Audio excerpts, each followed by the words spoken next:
So we're going to go a little bit around who I am, what I did, and where we are right now.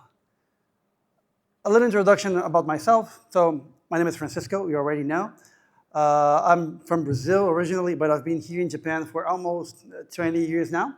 I came as a Ministry of Education scholarship to do my master's in natural language processing when nobody cared about NLP and ChatGPT wasn't there. So yeah, I started my own company 2.5 years ago, focusing on training because before that I used to be an engineering manager for 50 engineers and it was really hard to find good trainees for my staff. So I just decided I'm just gonna do this because everything is really crap.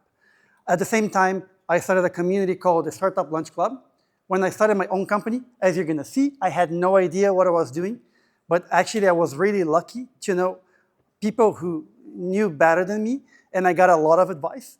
And I wanted to create a space for people to have the same kind of opportunities that I have, to be able to share my failures and to help people to not do the same kind of dumb shit that I did. So yeah, we do it every Tuesday. We can talk about more later on.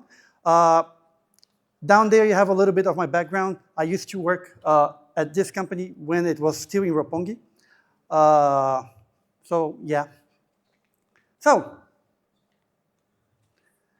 I'm gonna go a little bit on my trajectory with a little bit of a timeline. So I always wanted to start my own company and I really wanted to do something. The first company I really tried to do was in 2011, but COVID wasn't there yet and people were really not a fan of founders across the globe. I had a co-founder, I was in Japan, I had a co-founder in Brazil and another one in France. So investors weren't really up to the idea of us being all over the place. We couldn't really, we got the proposal of investment on the assumption that we were all gonna get to the same place. Well, that didn't really work. And move on, 11 years after that. AI was coming, we had Mid-Journey, we had computer vision, with deep learning and everything really booming. I think we just had Mid-Journey come out at that year, the previous year, I think. And AI was really starting to pick up. As I said, I was an engineering manager at a Japanese company, Japanese traditional company, and it was really hard to do trainings, and I really wanted to, just pick up on where I left with all my years of research on AI. I was, when deep learning came up, I was part of one of the first members of this community called Machine Learning Tokyo with Susanna. I think she also worked here. Now she's at Microsoft, working with Azure and OpenAI. And I was like, this is my time. I already did management. I already did IC. I already did everything I could do. I'm just going to do something. I'm not really sure what I'm going to do, but I want to do something. And I had friends coming up for me for consulting jobs or advisories or things related to product building and AI.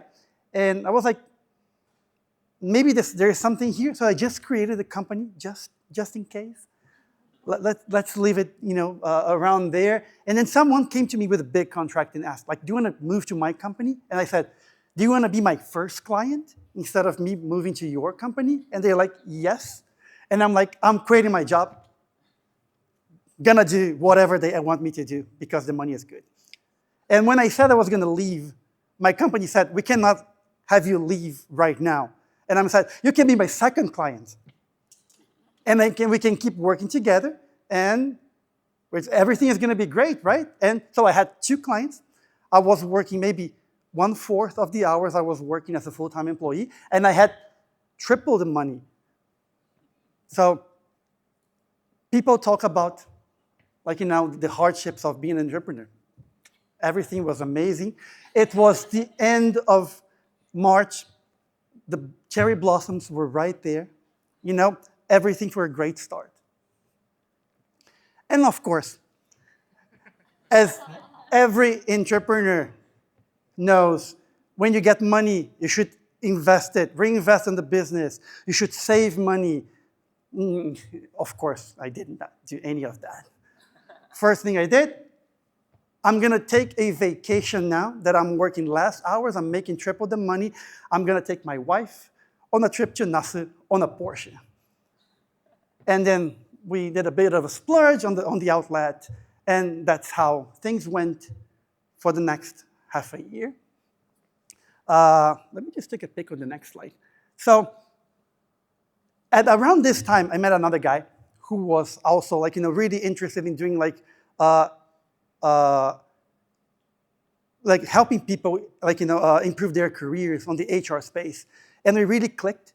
And after 3 times meeting, I did the amazing thing of putting around 20K USD, so 2.5 million yen, out of my personal money that I didn't really have at the time,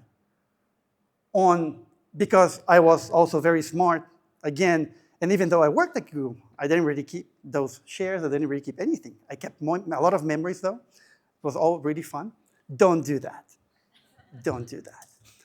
And we decided to start another company. And I was like, right now I'm doing consulting. I'm not really sure about the product I want to do. With this guy, we're going to take over the world.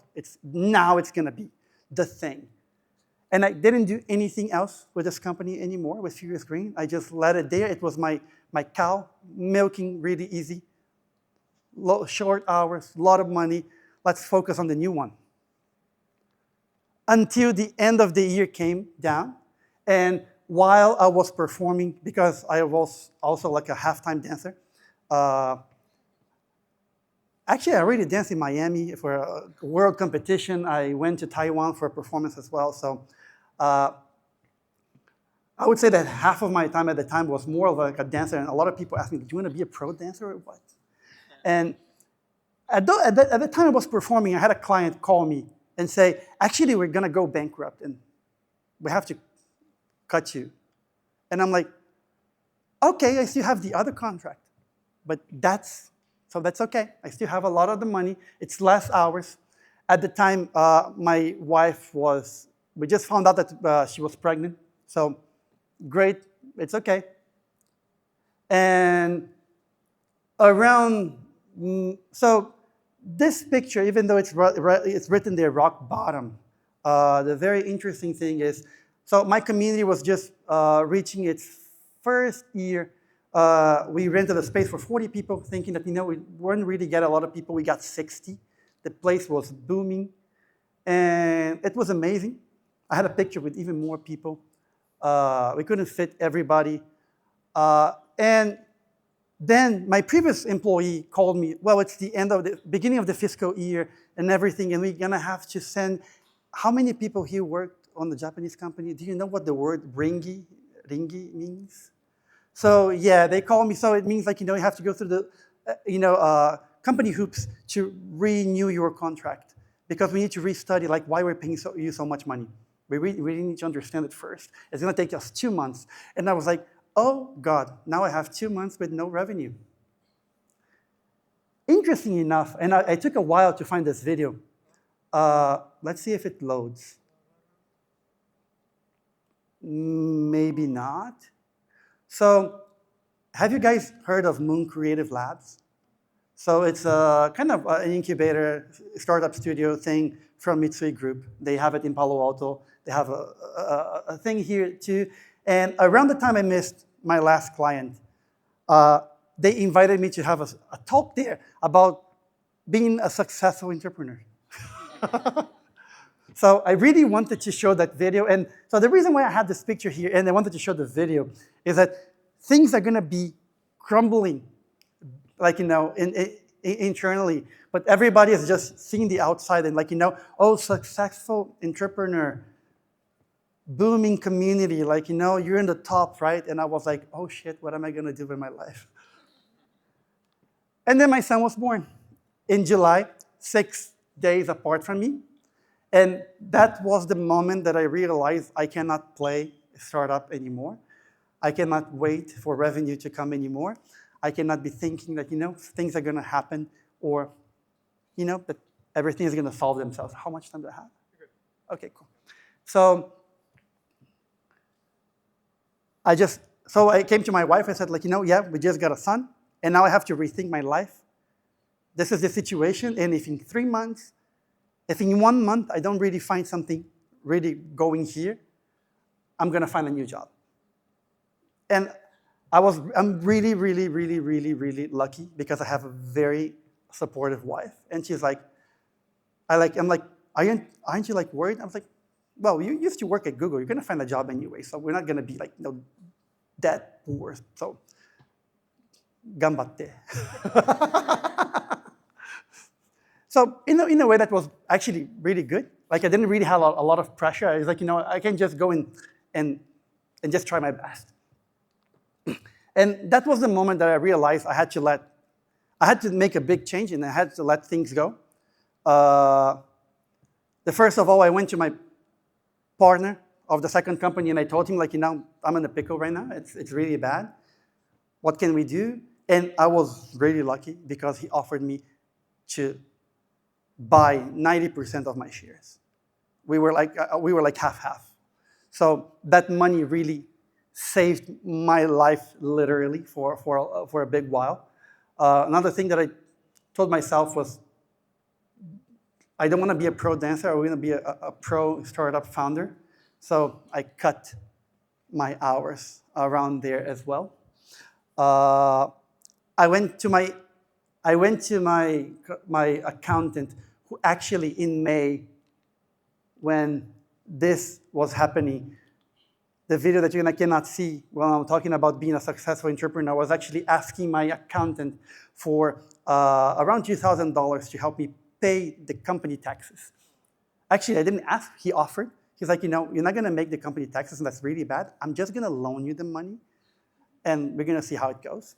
So I talked to him like, is there anything I can do to find money to survive until we actually figure things out? And he introduced me to a company who helped us get a bank loan. At the same time, I went back to Mitsui's Moon Creative Lab, who had the Spark program, a program for first-time founders. And it was funny enough because in the inauguration day, they had my video playing there, and I'm like together with the students. But it was a really good 3 months that I had time to really think about what I wanted to do with my business. And at the same time the loan came through, one of the things that they proposed was you should go and do client interviews. Everybody has heard about that as an entrepreneur. Like, you want to get feedback on your product before you do anything. So I got the money from the loan. Actually, I got the money before. I got a booth on the trade show before I got the loan, trusting that the loan was going to come through. And for 3 days, I talked to literally 100 people. And every day I did a different pitch around AI training, if it was for big companies, for small companies. And that's where I actually understood that there was a lot of traction. And I was lucky enough. I had a manager walking with his engineer around looking for AI training for his engineer. So I even forgot to contact him. Like 2 days later, he was like on the phone. When can we have a meeting? I need to have training for my engineers right now. And yeah. So another thing that I learned is like, when I got the first money was, first, don't spend all the money that you have. Don't go crazy. Second thing was, you have to focus on one thing. I really wanted to be a world CrossFitter and a world dancer and an entrepreneur and a father and everything at the same time. That doesn't really happen. So in a way, I really had to cut hours with my son as well. I had to cut hours with family, with a lot of people, with the things that I really wanted to do to really focus on the company. But this year's, like maybe 3 weeks ago, this is our new booth. We tripled the size. I just got my first sales representative on a part-time position. I have now 3 interns, all paid. I'm just signing up a joint research contract with Kanagawa University to develop some chatbot-related research together with us. So now I'm just focusing on what's in front of me and how we can actually grow the business sustainably. So don't even if you have a really great opportunity on the beginning, don't go crazy. don't think it's going to be forever. It's really prepare for, for what's not in front of you. Thank you.